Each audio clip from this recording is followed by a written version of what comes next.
হঠাৎ শুরু হওয়া হেঁচকি প্রায় বিব্রতকর পরিস্থিতির সৃষ্টি করে। অনেক সময় এই বিরক্তকর হেঁচকি অনবরত চলতে থাকে।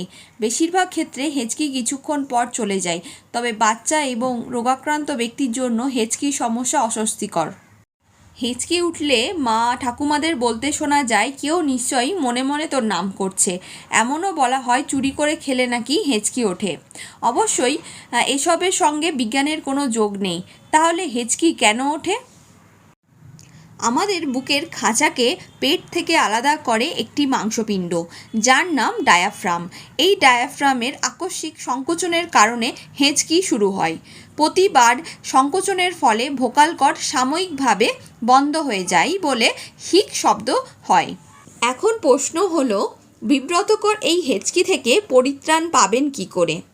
হেঁচকি সাধারণত নিজে থেকে সেরে যায়, আর না কমলে ঠান্ডা জল পান করুন। আবার ঘাবড়ে গেলে কারোর হেঁচকি হয়, সেক্ষেত্রে চুইংগাম চিবোলে সেরে যাবে। সবচেয়ে কার্যকারী পন্থা হলো 1 চামচ চিনি মুখে কিছুক্ষণ রেখে দিয়ে হাফ গ্লাস জল পান করে নিন। সঙ্গে সঙ্গে হেঁচকি ওঠা বন্ধ হয়ে যাবে। আবার গরম জলে মধু মিশিয়ে খেলে হেঁচকি ওঠা বন্ধ হয়ে যায়। এছাড়াও 2 আঙুলে করে 2 কানের ছিদ্র কিছুক্ষণ বন্ধ রাখলেও হেঁচকি ওঠা বন্ধ হয়ে যায়। কিন্তু এই হেঁচকি অনবরত চলতে থাকলে অবশ্যই ডক্টরের পরামর্শ নেওয়া উচিত। ভিডিওটি ভালো লাগলে অবশ্যই লাইক, শেয়ার এবং সাবস্ক্রাইব করে আমার পাশে থাকবেন। Thank you.